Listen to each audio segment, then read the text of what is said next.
Genios de todo el mundo se reúnen en un congreso sobre física teórica celebrado en Alemania.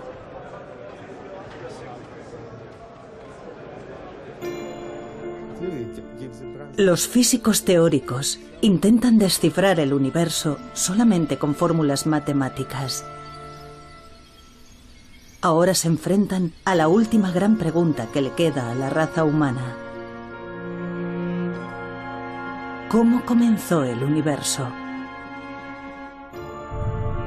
Parece una pregunta desalentadora, pero en realidad los físicos ya saben dónde yace la respuesta.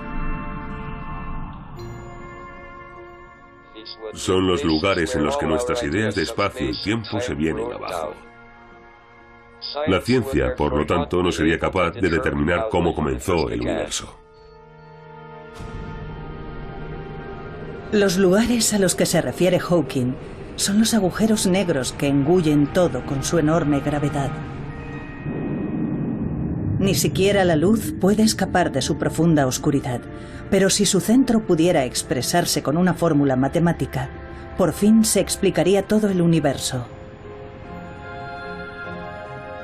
Esta sería la fórmula definitiva.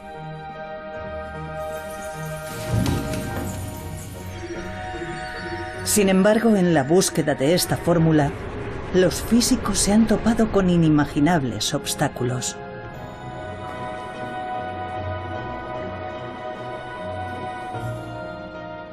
Cayeron rayos y truenos y él dijo algo así como: eso debe de ser Dios. Nos estamos acercando demasiado a la respuesta y Dios está furioso con nosotros. ¿Puede la humanidad explicar la creación del universo?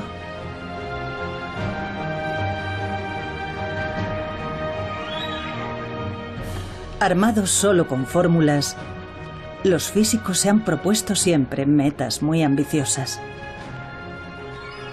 Esta es la historia de unos brillantes físicos y sus caminos recorridos a lo largo de un siglo. La fórmula definitiva.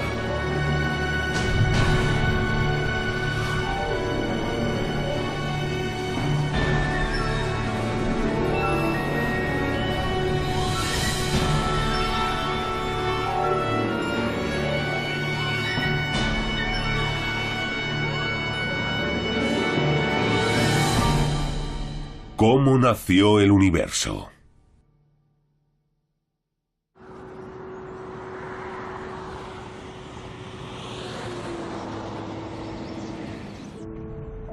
Entre las montañas de Colorado, Estados Unidos, se encuentra un centro que sirve de inspiración a físicos del mundo entero y donde se reúnen todos los años. El Centro Aspen de Física ha sido testigo de muchos descubrimientos importantes. Demos la bienvenida a John Sworth. En 2012, para celebrar el 50º aniversario del centro, un distinguido físico fue invitado a pronunciar unas palabras. John Sworth es uno de los físicos que más cerca ha estado de descubrir la teoría definitiva.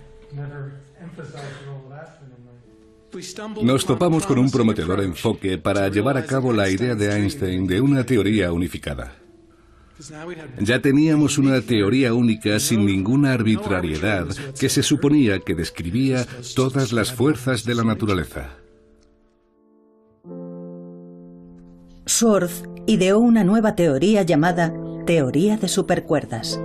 Describía un mundo, impensable anteriormente, de partículas elementales revoloteando como cuerdas temblorosas. Pero hablaremos de ello más adelante. Antes echemos un vistazo al lugar que animó a Sworth a emprender su viaje en busca de la fórmula definitiva.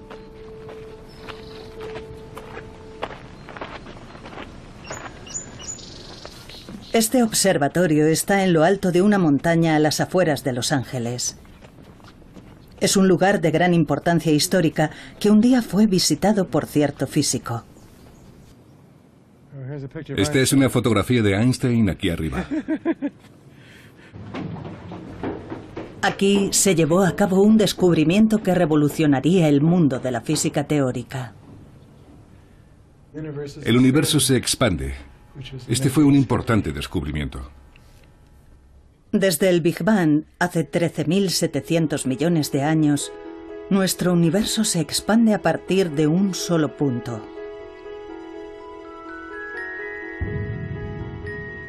Los físicos han sido capaces de usar fórmulas para explicar todo lo que ocurrió en el mundo desde el segundo 10 elevado a la potencia menos 43 después del Big Bang. En otras palabras, el momento en sí en el que nació el universo continúa siendo un misterio.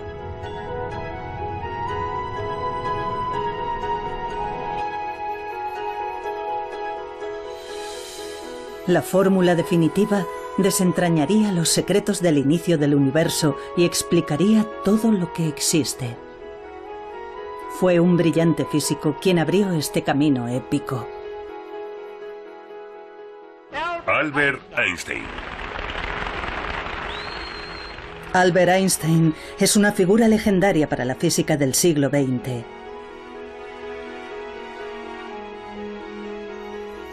Se ganó un merecido lugar en la historia con su teoría de la relatividad general. En una era sin ordenadores gigantes, logró demostrar con precisión los movimientos del universo más distante. Había muchas esperanzas de que resolviera por fin el misterio del origen del universo. Esta es la fórmula de la teoría de la relatividad general. Puede parecer complicada, pero su significado es sorprendentemente sencillo. La parte izquierda de la fórmula representa la curvatura del espacio. La derecha contiene símbolos que representan masa y energía. En otras palabras, la fórmula explica que donde hay masa o energía, hay una distorsión del espacio. Pero aún resulta un poco difícil imaginarlo. Hagamos un modelo sencillo de la teoría de la gravedad de Einstein usando objetos cotidianos. Nos explica el concepto Joseph Polchinski, uno de los físicos que tratan de encontrar la fórmula definitiva. Necesitamos una tela, que será el espacio.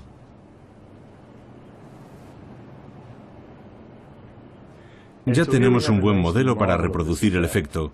Supongamos que esto es el espacio, no hay materia, y como podemos ver es totalmente plano. Pero ahora supongamos que hay una masa grande, una estrella, por ejemplo.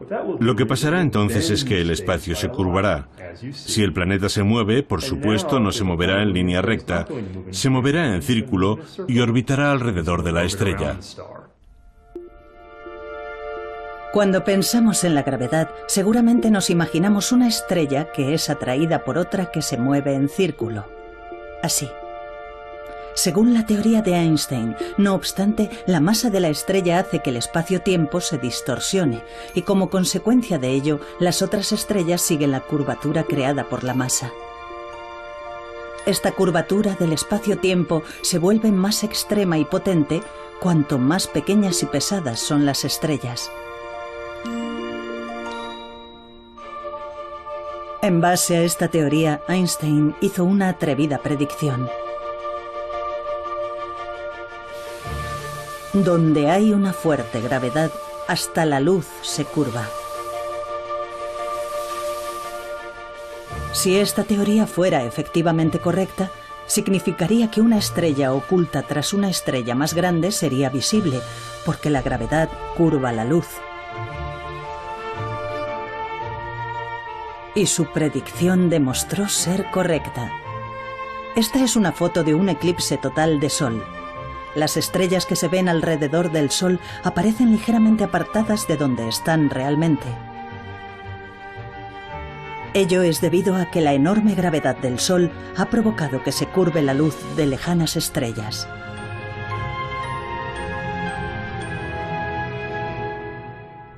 De alguna manera, existe una profunda conexión entre el hecho de que las ecuaciones matemáticas sean elegantes, utilicen muchos y modernos cálculos matemáticos y el hecho de que entren en contacto con gran cantidad de problemas físicos diferentes. Por lo tanto, creo que es necesario comprender mejor los cálculos matemáticos. ¿Cómo nació el universo? Se esperaba que la teoría general de la relatividad resolviera el mayor misterio que aún se le resiste a la humanidad, pero aún habría un obstáculo inesperado. Fue el eminente físico Stephen Hawking quien lo reveló.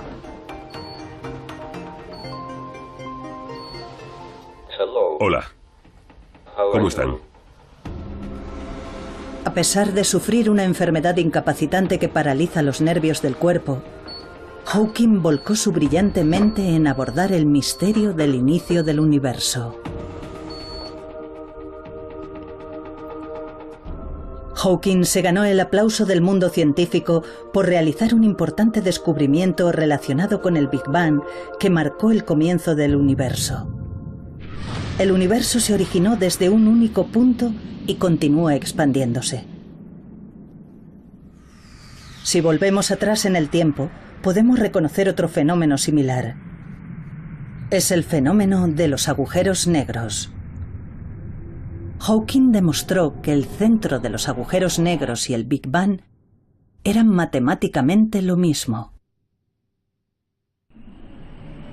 Cuando explota una estrella enorme, se crea un agujero negro que se traga todo lo que lo rodea. Si el centro del agujero negro podía calcularse, el momento en que nació el universo también se podría explicar y analizar. Pero había un problema. Volvamos a la teoría de la relatividad general. Cuanto más pequeña y pesada es una estrella, mayor es la curvatura espacio-tiempo. Los agujeros negros, con su gravedad extrema, se hunden infinitamente hacia un solo punto. El problema era la profundidad infinita. Esta es la fórmula de los agujeros negros. Si extraemos su significado general, el resultado es algo parecido a esto. R es la distancia desde el centro de un agujero negro. Cuanto más nos acercamos al centro, mayor es la distorsión representada aquí por la letra D. No obstante, en el centro de un agujero negro, la distancia de R es 0, y por lo tanto el denominador se convierte en 0, de modo que el resultado sería infinito. Infinito significa que esta ecuación es imposible de calcular.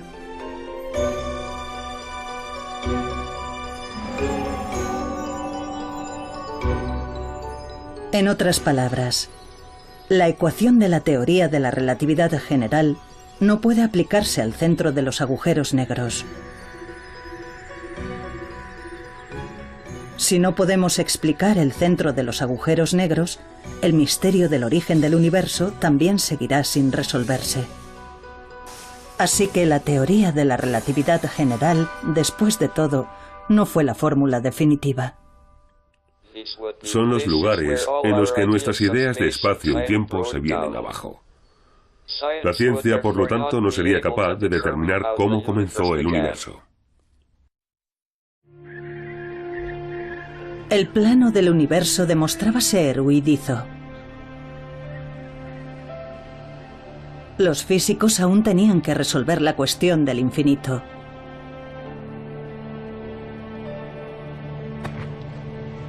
Entonces se les ocurrió una idea atrevida. ¿Por qué no combinar la teoría de la relatividad general con otra fórmula?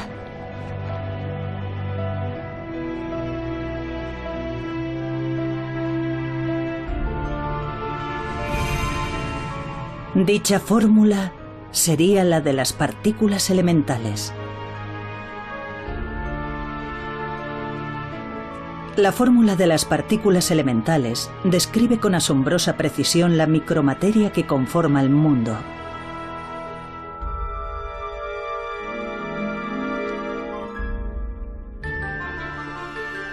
Pero, ¿por qué combinar esta fórmula con la de la teoría de la relatividad general? El centro de un agujero negro es un único punto minúsculo infinitamente comprimido.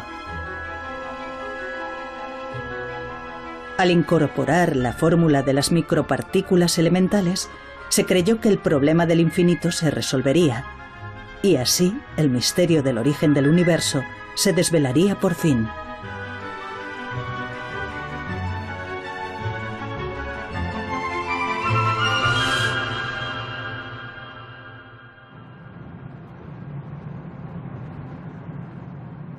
Fue un físico ruso el primero en intentar descubrir la fórmula definitiva combinando la teoría de la relatividad general con la fórmula de las partículas elementales.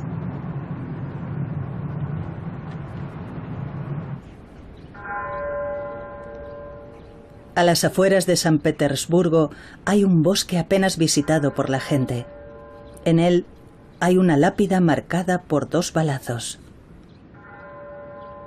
Es la tumba de Matvei Bronstein, un brillante físico perseguido y asesinado durante la era soviética. Hola, buenos días. Su hija, de 82 años, sigue viviendo en Rusia.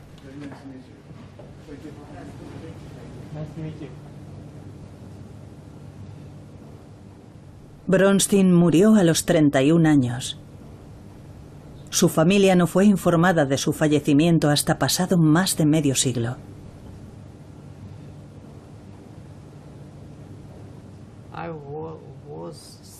Yo tenía 6 años. Lo detuvieron el día de mi 6º cumpleaños. Todos mis recuerdos son imágenes. No recuerdo conversaciones ni situaciones.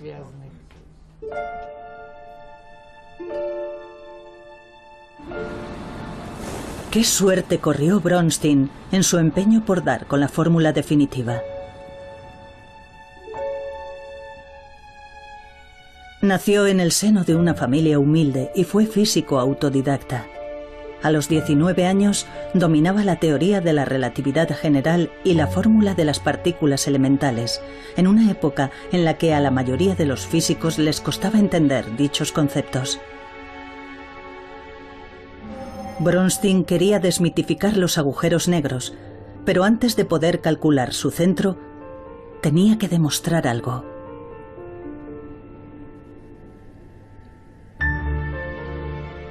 Debía comprobar si las 2 fórmulas podían combinarse y funcionar juntas a nivel microscópico en el espacio que lo rodeaba. Tomó una sección de espacio, a una escala menor incluso que la de las partículas elementales, y calculó la gravedad que actuaba sobre ellas. Aquí, las 2 fórmulas utilizadas por Bronstein han sido reemplazadas por fórmulas modernas. Parecen complicadas, pero expresadas de una forma más sencilla significan lo siguiente.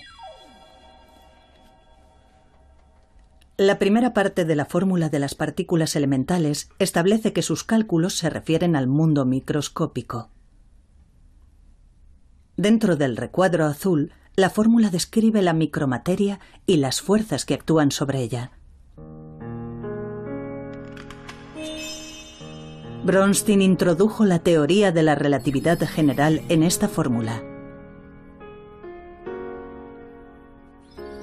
Entonces, se produjo un resultado sorprendente. Apareció un 0 como denominador. Esto solo podía significar una cosa: un cálculo imposible, conocido también como infinito. No hay duda de que las fórmulas combinadas eran correctas, pero ¿por qué daban aquel resultado? Bronstein continuó sus cálculos con mayor precisión aún.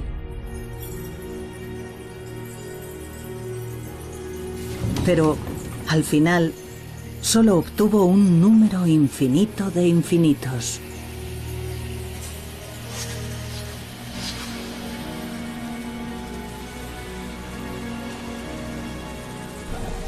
Estos resultados sugerían que si miramos lo que hay a nuestro alrededor a nivel microscópico, Todo es inestable, con multitud de fenómenos parecidos a agujeros negros que dan lugar a infinito.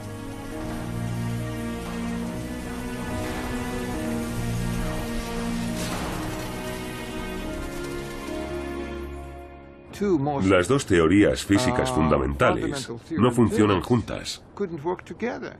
No hay ninguna solución a la vista. Es un acertijo. Con el problema del infinito sin resolver, Bronstein había sacado a la luz involuntariamente otro acertijo. Estamos rodeados por una inmensa cantidad de infinitos. Mientras tanto, en la Unión Soviética ocurrían terroríficos sucesos bajo el gobierno de Stalin. Se calcula que alrededor de 1 millón de intelectuales y ciudadanos fueron perseguidos implacablemente. Los científicos librepensadores eran el objetivo más evidente. No obstante, Bronstein permanecía ajeno a todo lo que ocurría en su entorno y seguía intentando solucionar el problema del infinito. ¿Por qué los resultados eran siempre infinito? Si los cálculos eran correctos, el espacio que nos rodea podía derrumbarse en cualquier momento.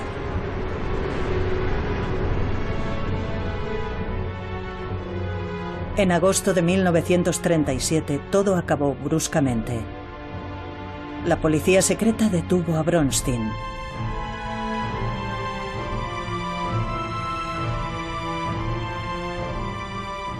Fue fusilado de inmediato y enterrado en el bosque.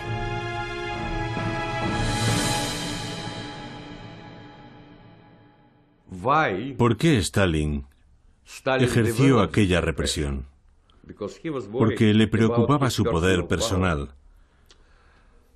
Pero semejante régimen nunca puede justificarse.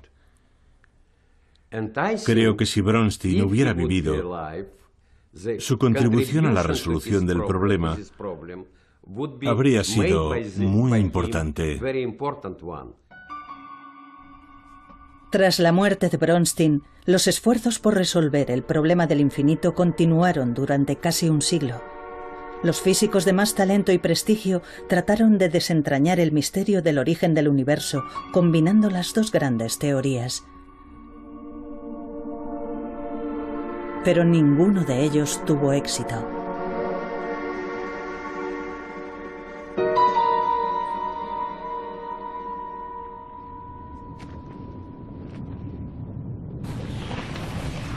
Un enorme pozo se abría ante aquellas mentes brillantes. Intentar solucionar el problema del infinito es desperdiciar tu vida. Eso era lo que pensaba la mayoría de los físicos cuando cesaban en su empeño por encontrar la fórmula definitiva.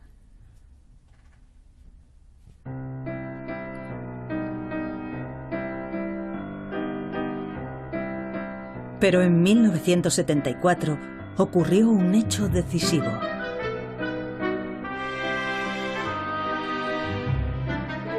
Se publicó un ensayo que aseguraba haber dado con la fórmula que resolvía el problema del infinito.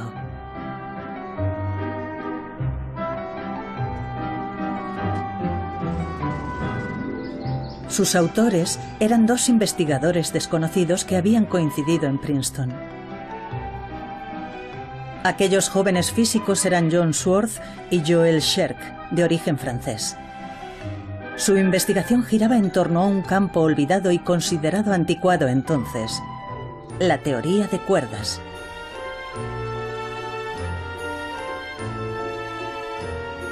Tomemos como ejemplo las partículas elementales, las unidades de materia más pequeñas.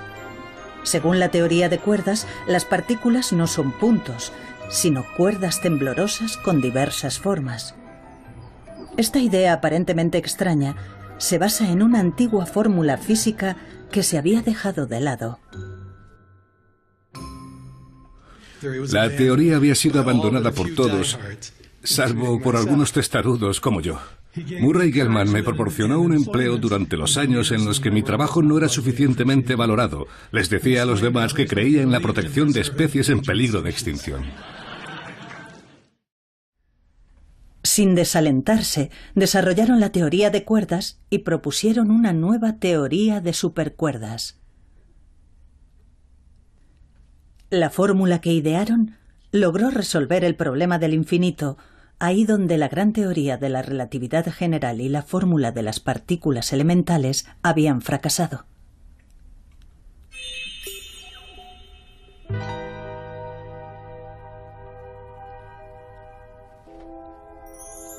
Pero ¿cómo resolvieron el acertijo los dos jóvenes físicos?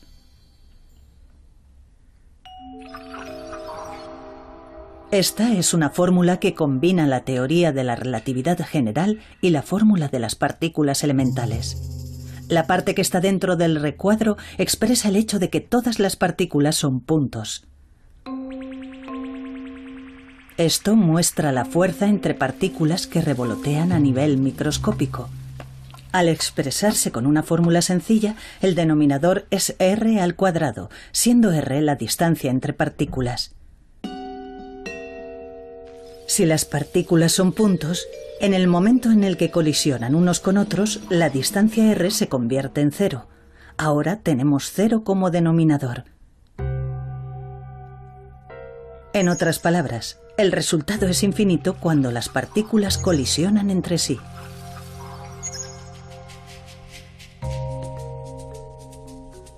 Pero como recordarán, en la teoría de supercuerdas las partículas no son puntos, sino cuerdas parecidas a gomas elásticas.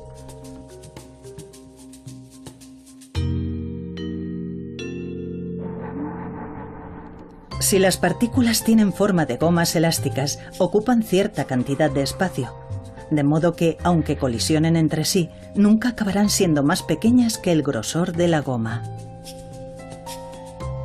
Ni siquiera en el momento de la colisión, la distancia r se convierte en 0 y por lo tanto no acabamos teniendo infinito como resultado de infinito. La teoría de supercuerdas resolvió finalmente el acertijo del infinito que había preocupado a los físicos durante casi medio siglo. Además abrió el camino para desentrañar el misterio del origen del universo. No era un problema en el que trabajaran muchas personas, pero algunos éramos conscientes de él y era un problema que había estado ausente en anteriores enfoques. Por eso, ambos comprendimos que era algo en lo que valía la pena invertir nuestros esfuerzos. Sin embargo, la mayoría de los físicos no prestaron atención a su teoría de supercuerdas.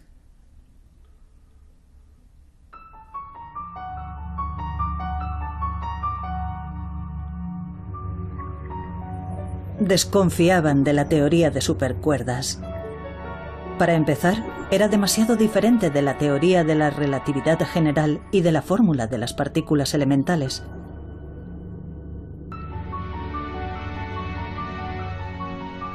Pero eso no era todo. Para que la teoría de supercuerdas fuera cierta, necesitaba no solo las 4 dimensiones del mundo que vemos a nuestro alrededor, altura, anchura, profundidad y tiempo, sino que requería nada menos que 10 dimensiones. Eso es, 10. Muchos físicos se mostraban escépticos al oír hablar de otras dimensiones. Nuestro espacio-tiempo tiene 3 espacios y una dimensión de tiempo. Por eso decimos que es un espacio-tiempo de 4 dimensiones. Pero en lugar de 4 tenía al menos 10 dimensiones. Había que hacer algo con respecto a aquellas 6 dimensiones superfluas. Así que perdí el interés en trabajar con más dimensiones. No me solucionaba nada. La teoría de supercuerdas no puede llamarse física. Aquellos que lleven a cabo tales investigaciones deben ser excluidos. Esas eran las opiniones que se escuchaban en aquella época. Schwartz recibió frecuentes comentarios sarcásticos de un físico ganador del premio Nobel. Creo que veía con escepticismo el programa de la teoría de cuerdas. Pensaba que se alejaba demasiado de los experimentos y eso le molestaba. Me tomaba el pelo con ello. Me veía en un pasillo y me gritaba desde lejos: Schwartz, ¿con cuántas dimensiones trabajas hoy?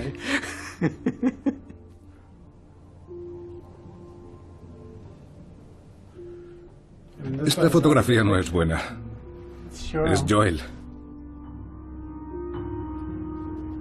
Schwartz y Sherk siguieron atravesando momentos difíciles.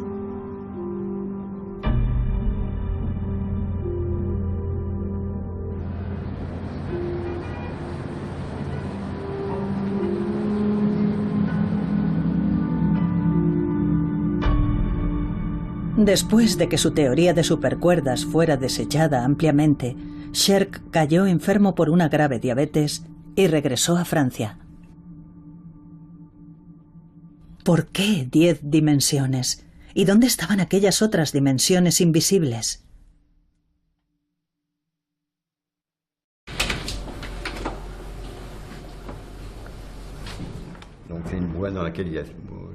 Son ensayos escritos por el Dr. Sherk.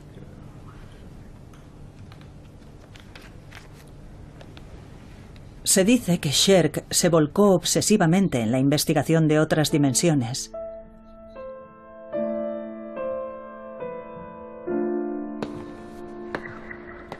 Deambulaba por las calles en busca de distintas dimensiones.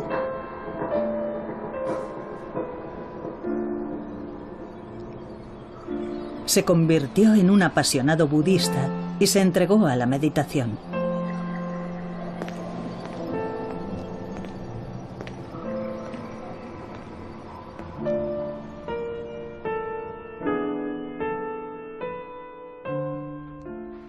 A veces se sentía aislado, porque sabía que era una de las pocas personas que trabajaban en aquello.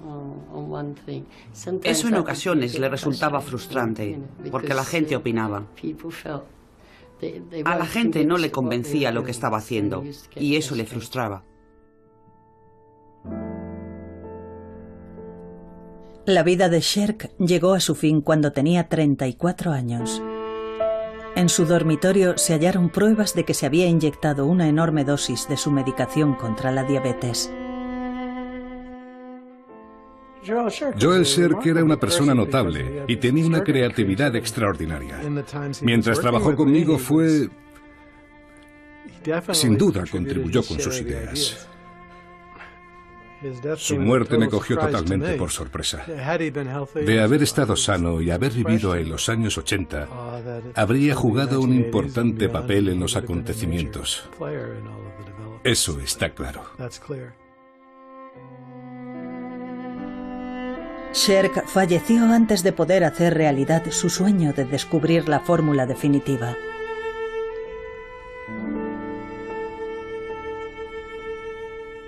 Schwartz, en solitario, continuó persiguiendo la meta que su amigo no logró alcanzar. Mientras otros físicos consiguieron prestigio a través de llamativos logros, él siguió centrado en la teoría de supercuerdas.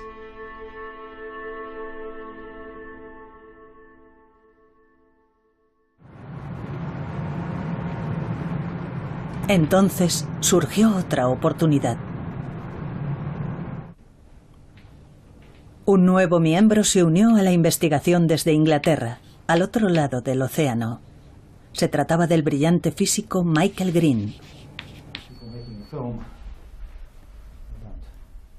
Green es profesor lucasiano de la Universidad de Cambridge, un prestigioso título que antes ostentaron genios como Newton y Hawking.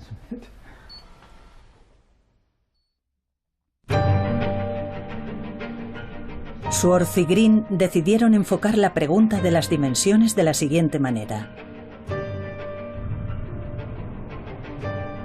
Nunca había habido ninguna prueba matemática de que solo hubiera 4 dimensiones en el universo. Si la fórmula decía que eran 10 dimensiones, tal vez fueran las creencias ampliamente extendidas las que estaban equivocadas. Los dos físicos decidieron una vez más probar que la fórmula de la teoría de supercuerdas merecía ser la fórmula definitiva. Necesitaban demostrar que la teoría de la relatividad general y la fórmula de las partículas elementales podían hallarse dentro de la fórmula de la teoría de supercuerdas.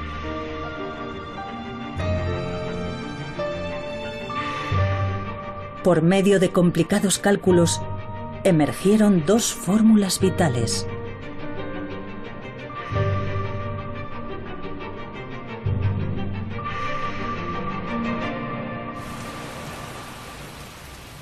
Cuando estaban realizando los últimos cálculos para asegurarse de que no había contradicciones en la fórmula, se toparon con algo extraño.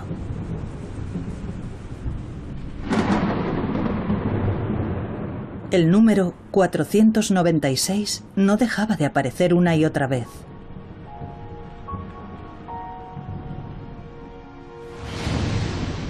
...496 es lo que se conoce como un número perfecto y ya era venerado por los antiguos griegos que lo relacionaban con la creación del mundo. Su aparición simultánea era una prueba de la hermosa armonía entre el vasto universo y el mundo microscópico que coexisten en la fórmula.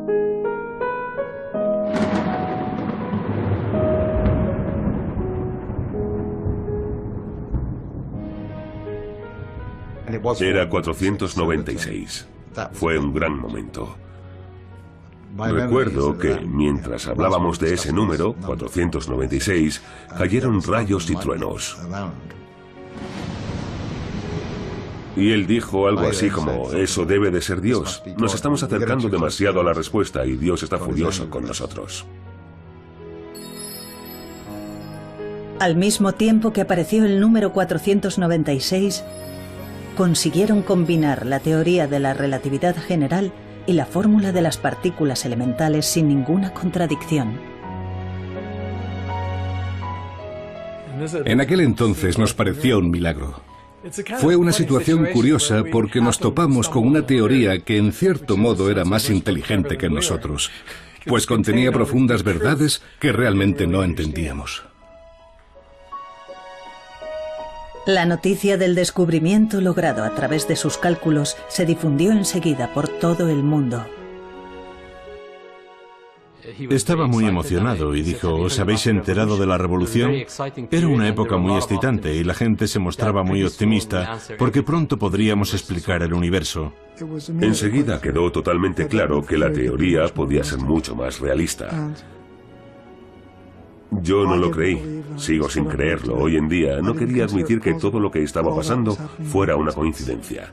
Me pareció una especie de señal del cielo. ¿Podía ser la teoría del todo la fórmula definitiva que resolvería por fin el misterio de cómo nació el universo?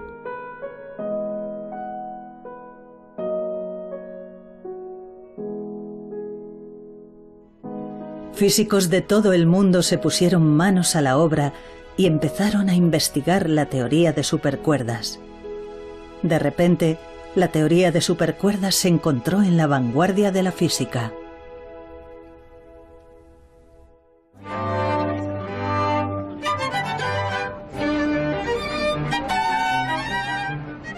Los físicos por fin habían aceptado la idea de las dimensiones múltiples.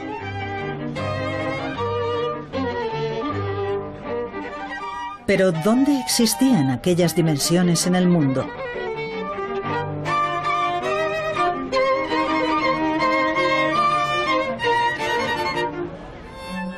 Hay que hacer un esfuerzo para comprender la idea.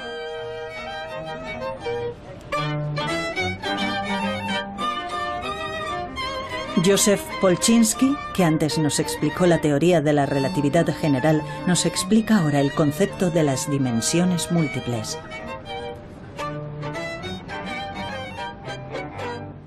Muchos físicos piensan que el universo tiene dimensiones ocultas. Para un físico, una dimensión es una dirección en la que pueden moverse las cosas. Podemos verlo con esta cuerda floja, por ejemplo. Nuestra equilibrista Erika ve la cuerda floja como un mundo unidimensional. Solo puede moverse hacia adelante y hacia atrás. Para esta mariquita, que es mucho más pequeña, la cuerda es bidimensional. La mariquita puede moverse a lo largo de la cuerda o alrededor de ella. Como dice Polchinski, la cuerda es bidimensional para la mariquita. En otras palabras, al centrar nuestra atención en escalas más pequeñas, comenzamos a ver dimensiones anteriormente ocultas. Pero ¿dónde podemos encontrar ese mundo de 10 dimensiones descrito en la teoría de supercuerdas? Existe en el mundo microscópico. Un mundo tan microscópico que es la trillonésima parte de la trillonésima parte de un átomo. Estos objetos de forma extraña son lo que los físicos consideraban parte de esas otras dimensiones. Como las dimensiones están ocultas a nivel ultramicroscópico, normalmente son invisibles al ojo humano.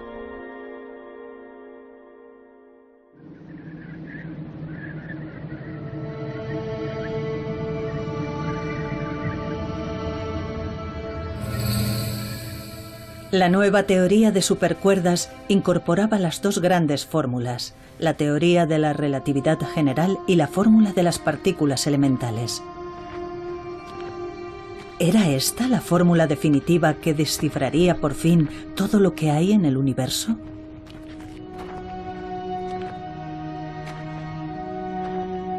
Pero no obstante, había una sensación de incertidumbre en el todavía arduo camino que quedaba por delante.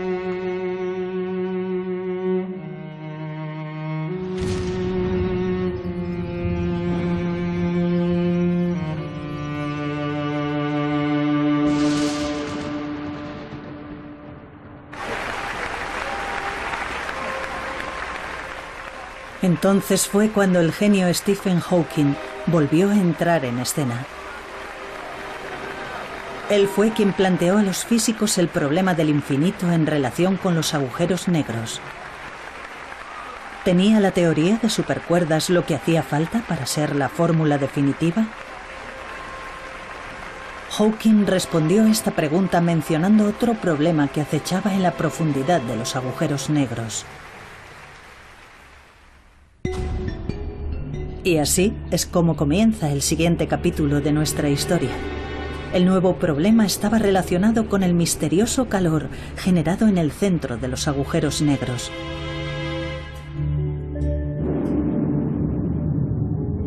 Como recordarán, en el centro de los agujeros negros hay puntos comprimidos hasta una densidad infinita. Debería ser imposible que hubiera movimiento ahí.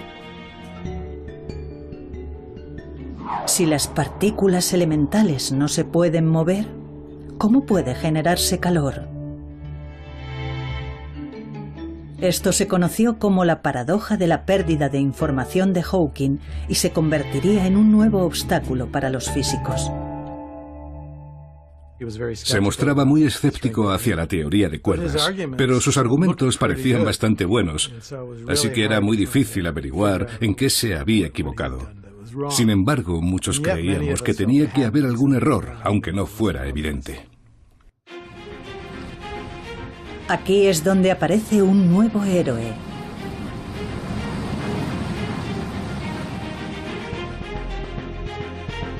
Es el joven físico Joseph Polchinski, al que ya hemos visto explicándonos diversos conceptos. Polchinski logró seguir desarrollando la teoría de supercuerdas.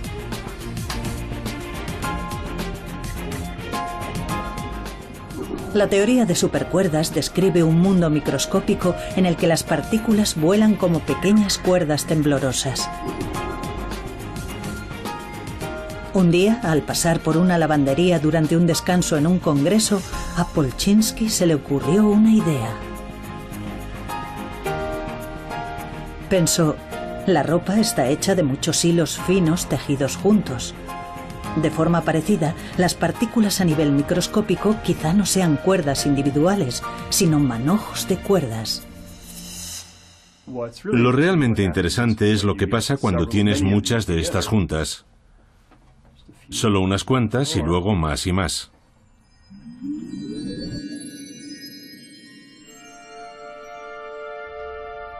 Trabajó en una fórmula y propuso que no eran cuerdas individuales, sino muchas cuerdas moviéndose juntas y formando una especie de membrana.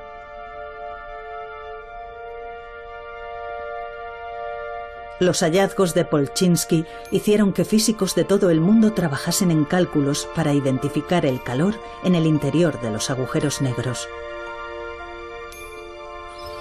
Finalmente, con la incorporación de una nueva fórmula que describe el fenómeno de la membrana, la teoría de supercuerdas se utilizó con éxito para calcular el calor dentro de los agujeros negros. Se creía que en el corazón de los agujeros negros las partículas eran comprimidas hasta el infinito y no se podían mover. Pero en el corazón de los agujeros también podía haber dimensiones múltiples.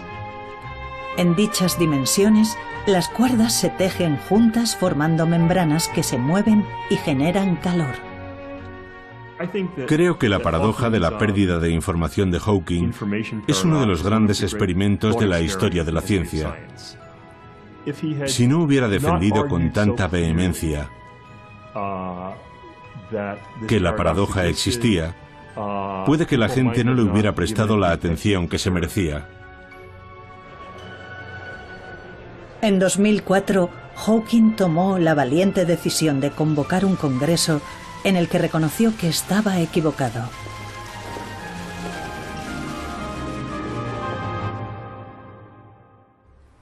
Quiero informarles de que creo haber resuelto un importante problema de física teórica que sigue pendiente desde que descubrí, hace 30 años, que los agujeros negros desprenden calor.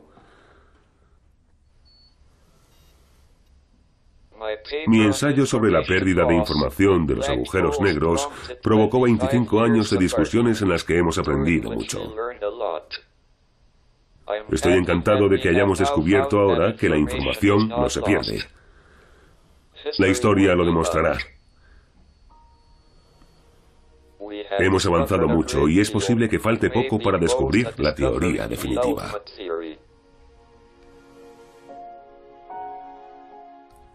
Me gustaría encontrar una respuesta mejor para las preguntas de ¿por qué estamos aquí? ¿Por qué vale la pena vivir en este universo? ¿Y cuál es el significado de ello? Tal vez estemos contemplando cuestiones filosóficas que ni siquiera sabemos por qué nos planteamos. No tengo una buena respuesta, pero aún así seguimos haciendo lo que hacemos.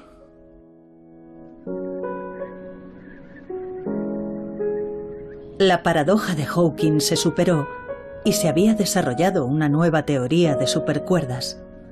Con esta fórmula, ¿podía la humanidad resolver finalmente el misterio del origen del universo?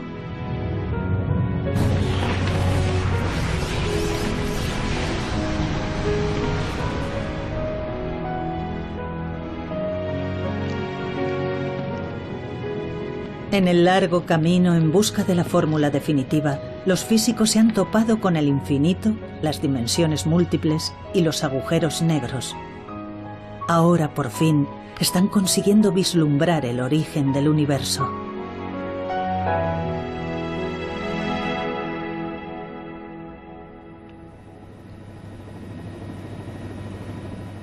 Investigadores de todo el mundo están poniendo a prueba las predicciones hechas por la teoría de supercuerdas. El CERN es el laboratorio de física de partículas más grande del mundo, donde fue descubierto el bosón de Higgs. Uno de sus siguientes objetivos es descubrir otras dimensiones. La idea es utilizar el gigantesco acelerador para desvelar las dimensiones ocultas a nivel microscópico. La atención se ha centrado también en los agujeros negros que los físicos llevan mucho tiempo estudiando en su búsqueda de la fórmula definitiva. Científicos de todo el mundo intentan ahora observar directamente la entrada de un agujero negro.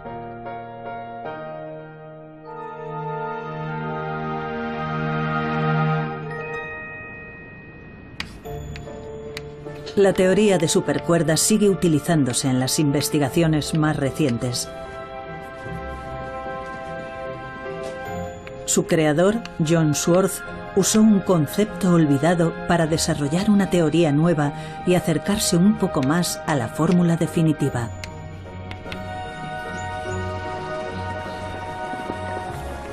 Pero empieza a pensar que quizá no viva para ver el día en el que por fin se desvelen los secretos del origen del universo.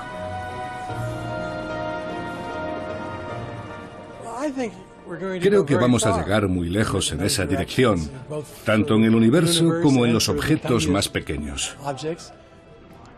Por una parte, es triste no conocer la respuesta definitiva y por otra sería triste conocerla porque ¿qué haríamos entonces? En la búsqueda está la diversión.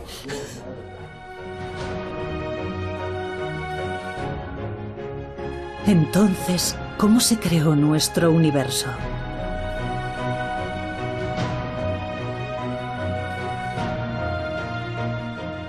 Las últimas fórmulas describen un universo de 11 dimensiones. Y lo que es más, ha surgido un nuevo problema que plantea la posibilidad de que existan nada menos que 10 elevado a 500 universos.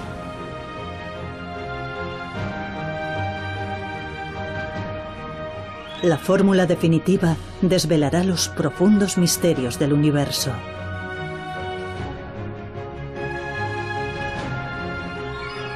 Hasta que el último de los misterios no sea desentrañado, la humanidad continuará incansable su búsqueda.